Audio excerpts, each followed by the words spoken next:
气球，你莫有用！老头，是不是你在搞鬼？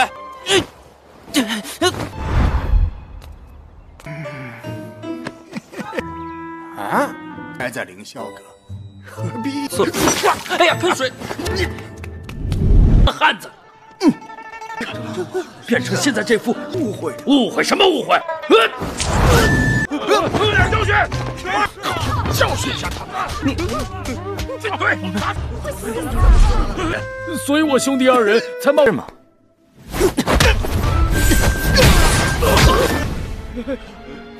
偷的。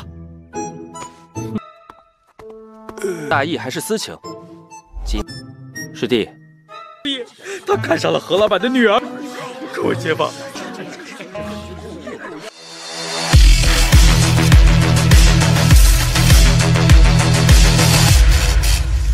Kita lalu dibawa ke dalam hutan, yang mana saat ini wanita yang sebelumnya peduli kepada Yang Kai sedang mengawasinya.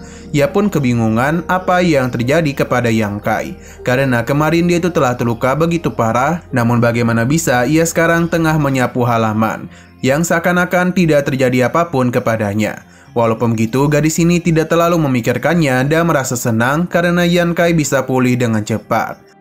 Di tengah kedamaian itu, ada sebuah gerobak yang tak terkendali mengarah kepada Yang Kai. Dan begitu cepat, Yang Kai pun berusaha untuk menahan gerobak tersebut.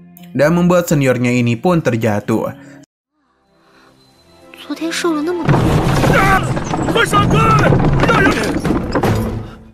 Sadar ia telah menabrak Yang Kai, senior ini pun segera mengecek kondisinya.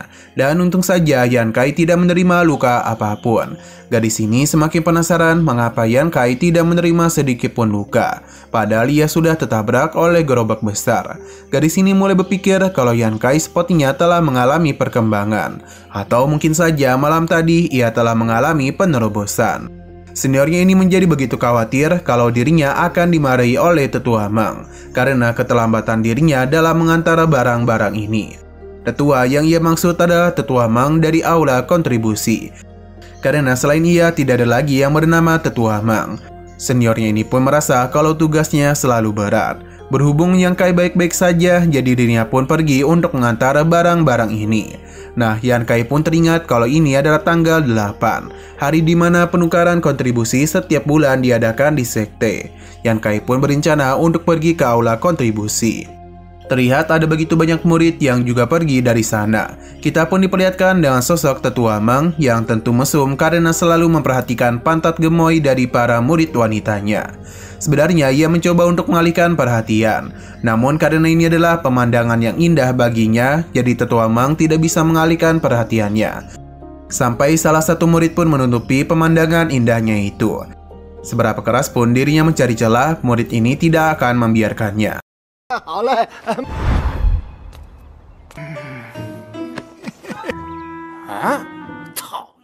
Nah, dalam perjalanan pulangnya itu, murid ini pun berpapasan dengan Yang Kai.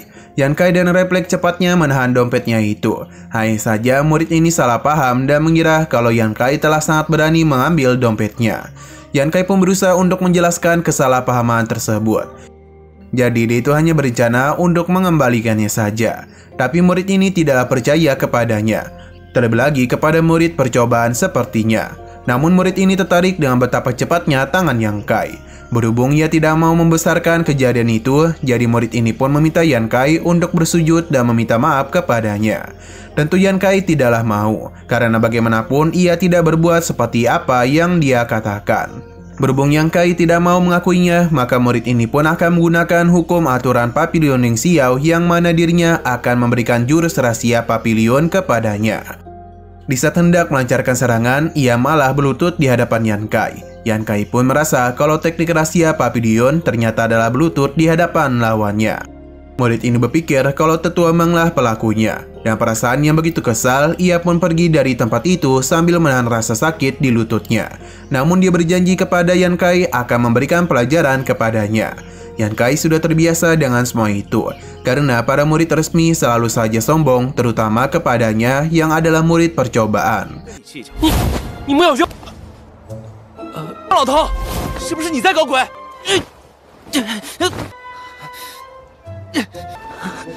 你这些正式弟子真是嚣张。Yan Kai telah tiba di aula kontribusi. Di sana ia mendengar suara ngorok dari Tetua Mang yang tengah tidur santuy. Namun Yan Kai tahu kalau Tetua Mang telah melihatnya sejak tadi. Jadi dirinya pun berterima kasih atas bantuannya. Tetua Mang pun bangun dari tidurnya dan meminta Yan Kai untuk membawanya ke restoran Wan Hua. Tapi Yan Kai agak ragu apakah tubuh Tetua Mang ini masih sanggup untuk pergi ke sana. Tujuan Yan Kai kemari adalah untuk membeli harta yang sudah lama dia minta untuk disimpan. Bagi Tetua Mang, dirinya mungkin akan menunggu 100 tahun. Agar Yan Kai bisa mendapatkan poin kontribusi karena bagaimanapun kekuatannya itu tidaklah kuat. Yan Kai menenangkan Tetua Mang karena 100 tahun lagi dia pasti bisa bersenang-senang di restoran Wan Hua. Tetua Mang sangat senang bertemu dengan Yan Kai karena ia adalah sosok yang bisa dirinya ajak bercanda. Suara kelaparan dari perut Yan Kai pun mengejutkan Tetua Mang. Sesuai aturan lama, 1 poin kontribusi akan mendapatkan 10 liang perak. Biasanya para murid menukarkan poin kontribusi demi mendapatkan buku rahasia atau obat spiritual. Sedangkan Yan Kai malah menggunakannya untuk konsumsi pribadinya. Bahkan itu tidak cukup untuk kehidupannya sehari-hari. Ia penasaran apakah Yan Kai itu akan tetap tinggal di Pavilion Ning Xiao. Tetua Mang juga meminta Yan Kai untuk tidak perlu menghitung uangnya, karena ia tidak mungkin menipunya. Namun nyatanya, Tetua Mang ini sudah seringkali menipu Yan Kai. Alhasil, perkataan ini pun membuat Tetua Mang kesal dan langsung melemparkan sepatunya kepada Yan Kai. Nah, di sini Yan Kai akhirnya melihat gadis yang selalu membantunya. Namun untuk saat ini, Yan Kai masihlah belum tahu kalau gadis inilah yang selalu memperhatikannya. Ia pun menangkap sepatu bau dari Tetua Mang yang ternyata ia adalah guru dari gadis ini. Ia pun penasaran mengapa gurunya selalu peduli kepada Yan Kai. Yang ternyata ia itu hanya menjalankan amanah dari orang lain saja. 哎呀，喷水！哇， 受人之托罢了。 Siang berpindah ke kota Wuwei, yang mana Yan Kai kemari tentu untuk mencari bahan-bahan kebutuhannya. Kita pun diperlihatkan kepada Paman He yang hampir saja jatuh. Untung saja Yan Kai datang di waktu yang tepat untuk menyelamatkannya. Tujuan Yan Kai kemari tentu tidak bukan untuk membeli beras. Sepertinya ia dengan pemilik toko ini sudah saling akrab. Bahkan Yan Kai diminta untuk bermalam di sini. Namun Yan Kai menolak, terlebih lagi beras yang diberikan oleh mereka sepertinya terlalu banyak dari jumlah yang ingin dirinya beli. Yang mana gadis inilah yang memberikannya lebih, dengan alasan kalau ia memberikan beras lama kepada Yan Kai. Namun ini bukanlah pertama kalinya Yan Kai menerima beras yang lebih banyak. Jadi dia pun merasa tidak enak jika terus menerima lebihan beras. Namun Paman He meminta Yan Kai untuk tidak memikirkan hal tersebut, karena bagaimanapun mereka peduli kepada Yan Kai yang hanya seorang diri saja. Selain itu, ini hanyalah beras lama, jadi untuk apa juga Yan Kai merasa bersalah. Di tengah semua itu muncullah 2 orang yang sepertinya adalah preman pasar. Beras milik Yan Kai bahkan sempat mereka tendang, namun berhasil Yan Kai selamatkan. Alasan kedua preman pasar ini kemari karena menganggap beras dari keluarga He beracun. Tentu apa yang dia katakan membuat mereka terkejut. Terlebih lagi, ia meminta mereka untuk melihat saudaranya ini. Dulu dirinya memiliki badan yang sangatlah kekar. Namun ketika memakan beras dari keluarga He, saudaranya itu malah kurus kering. Keributan di sini memancing orang-orang untuk berkumpul. Paman He merasa ini adalah kesalahpahaman. Namun preman ini tidaklah peduli dengan hal tersebut. Alhasil ketika ia ingin berbuat sesuatu, Yan Kai pun mencoba untuk menghentikannya. Yang membuat peri ini malah terpeleset dan menjatuhkan kantong uang yang mana ini pernah Yan Kai lihat sebelumnya. 当然不行，我的米，汉子。 变成现在这副误会什么误会？ Paman He mencoba untuk menjelaskan kalau tokonya tidaklah mungkin menjual beras beracun. Namun meskipun begitu, dirinya akan tetap ganti rugi agar bisa membawa pria kurus ini berobat ke dokter. Dan biayanya akan Paman He tanggung. Alih-alih menerima itu, preman pasar ini malah kesal karena dianggap sebagai penipu, padahal selama hidup mereka selalu jujur. Yan Kai pun menjadi penasaran dengan tujuan kedua preman ini. Karena uang bukanlah sesuatu yang mereka inginkan. Hingga akhirnya murid yang sebelumnya bermasalah dengan Yan Kai pun muncul untuk membantu tokoh ini. Para preman ini tidaklah tahu siapa dia, dan tujuan dari murid ini kemari sepertinya ingin menemui putri dari Paman He. Akhirnya Yan Kai pun sadar kalau kantong emas sebelumnya merupakan milik dari murid ini. Jadi bisa saja kalau kedatangan kedua preman ini kemari pasti adalah ulah dari murid itu.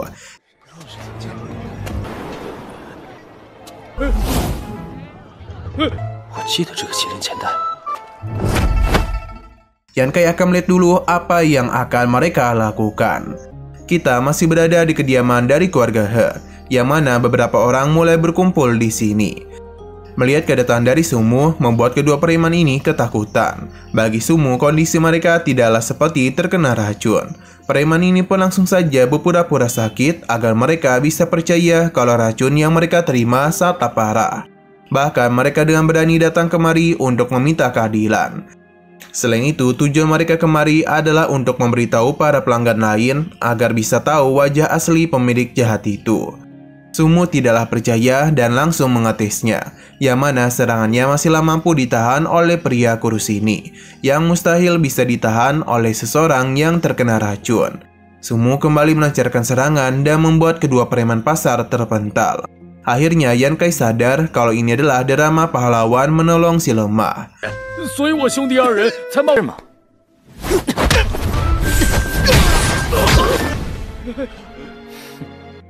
Kedua preman ini penasaran siapakah dia karena berani ikut campur dalam urusan mereka. Pada akhirnya Sumu pun memperkenalkan dirinya sebagai murid dari Papilion Ling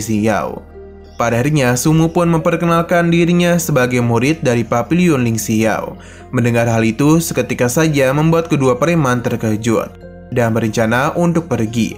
Namun mereka memintanya untuk selalu mengingat kalau suatu hari nanti mereka pasti akan balas dendam.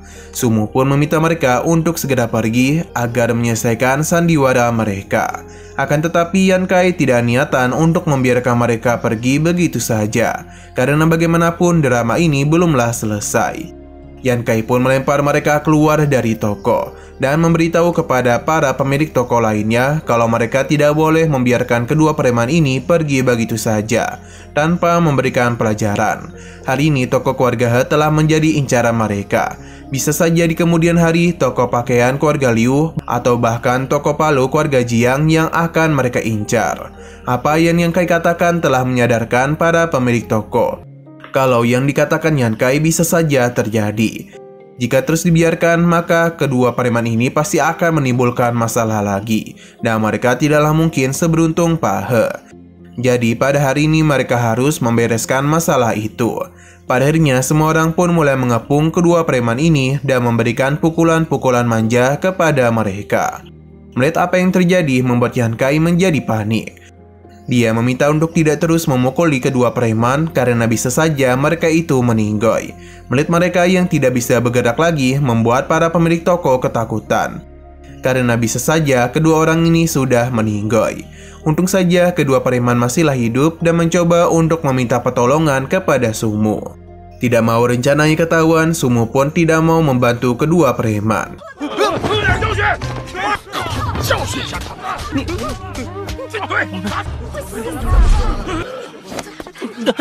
做什么锁？还想要小爷给你锁锁筋骨？ Yan Kai pun mengajak Sumu untuk bekerjasama dalam menghabisi kedua preman, karena bagaimanapun mereka telah banyak menipu orang lain. Jadi sebaiknya masing-masing dari mereka menghabisi salah satu dari kedua preman. Ini merupakan cara yang tepat untuk memberikan keadilan. Preman gemuk ini menjadi panik, namun si kurus malah pelangap pelongo. Padahal mereka sudah menghentikan drama sebelumnya.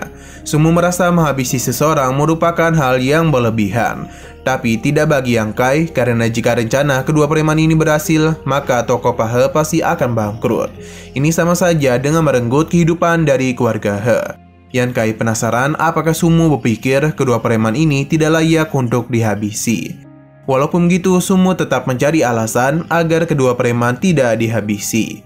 Yan Kai tetap kekeh pada keputusannya, karena sebagai murid dari suatu sekte, sudah sewajarnya mereka menghabisi orang-orang bersalah. Yan Kai pun mulai berpikir apakah mereka saling kenal satu sama lain. Kini Yan Kai pun memulai rencananya untuk membongkar kerjasama Sumu dengan kedua preman, dengan mengatakan kalau kantong uang Sumu ada pada kedua preman itu. Jadi apakah dia telah bekerjasama dengan mereka?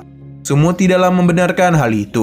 Mungkin mereka telah mengambilnya ketika ia tidak sadar. Namun Yan Kai tidaklah percaya dan membuat Sumo menjadi agak panik. Di sini Tuan He penasaran apa yang sedang Yan Kai lakukan. Yan Kai kembali meminta Sumo untuk mengambil tindakan karena sudah jelas kalau kedua preman ini telah meresahkan para warga dan bahkan telah mencuri uangnya. Jadi mereka tidaklah boleh membiarkan kedua orang ini lolos. 你那漂亮的妻，那偷的，大义还是私情？师弟， Yan Kai memintanya untuk tidak takut karena ada dia di sini.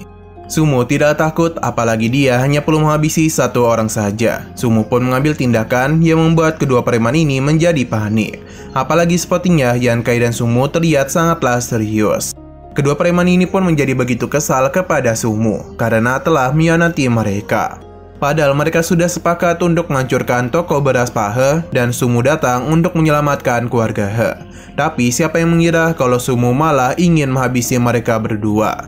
Sumo tidaklah membenarkan hal itu, namun pengakuannya langsung dibungkam karena kedua preman ini memberitahu kepada semua orang yang ada di sana kalau tujuan mereka mengganggu toko Pak He adalah perintah dari Sumo.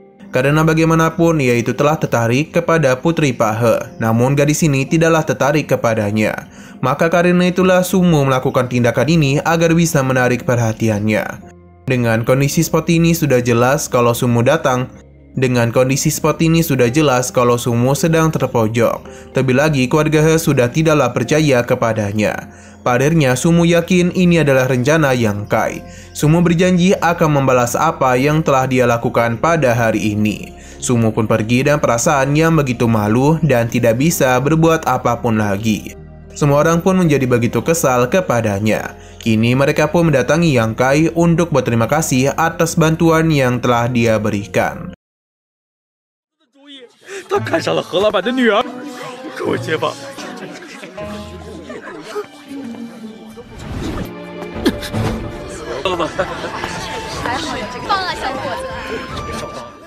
Setelah semua itu, Tuan He ingin memberikan hadiah kepada Yan Kai. Namun ia menolak pemberiannya karena ia itu sama sekali tidak mengharapkan imbalan apapun. Putri Tuan He berterima kasih kepada Yan Kai karena berkatnya toko mereka masih bisa selamat. Yan Kai tidaklah mempermasalahkan hal itu.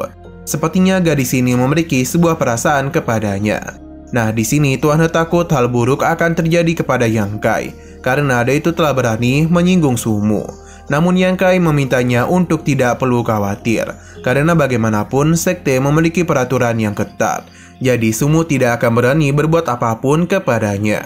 Tuan He paham dan hanya bisa meminta Yan Kai untuk selalu berhati-hati. Ia tidak bisa membayangkan jika hal besar akan Sumo hadapi karena mereka. Yan Kai paham dan akan selalu berhati-hati. Nah, gadis ini meminta ibunya untuk melakukan sesuatu, yang mana mereka ingin mengajak Sumo untuk bermalam di sini karena bagaimanapun hari sudah mulai gelap. Akan tetapi hari masihlah sangat cerah, dan Yan Kai tahu kalau ini adalah permintaan dari sang gadis. Sebenarnya Yan Kai mau-mau saja, namun ia merasa tidak nyaman jika terus menerima kebaikan dari keluarga He. Jadi Yan Kai pun memilih pergi dengan alasan kalau ia harus menyelesaikan tugasnya di sekte. Jadi dia pun memutuskan untuk pergi. Namun Yan Kai lupa untuk mengambil beras yang sebelumnya ia beli. Setelah semua itu Yan Kai pun pergi dari kediaman keluarga He. 我们这一家子天也晚了，要不留下来吃？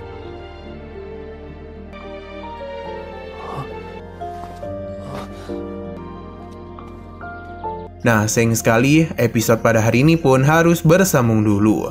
Oke, sekian dulu pada video kali ini. Untuk video selanjutnya akan segera hadir. Jadi bagi kalian yang ingin mengikuti series ini, langsung saja klik subscribe dan aktifkan loncengnya. Terima kasih yang sudah menonton video sampai habis. Jika kalian suka pada video ini, klik like dan share ke teman-teman kalian tentang channel ini. Dan ditunggu aja kelanjutannya. Oke, sampai jumpa di video selanjutnya.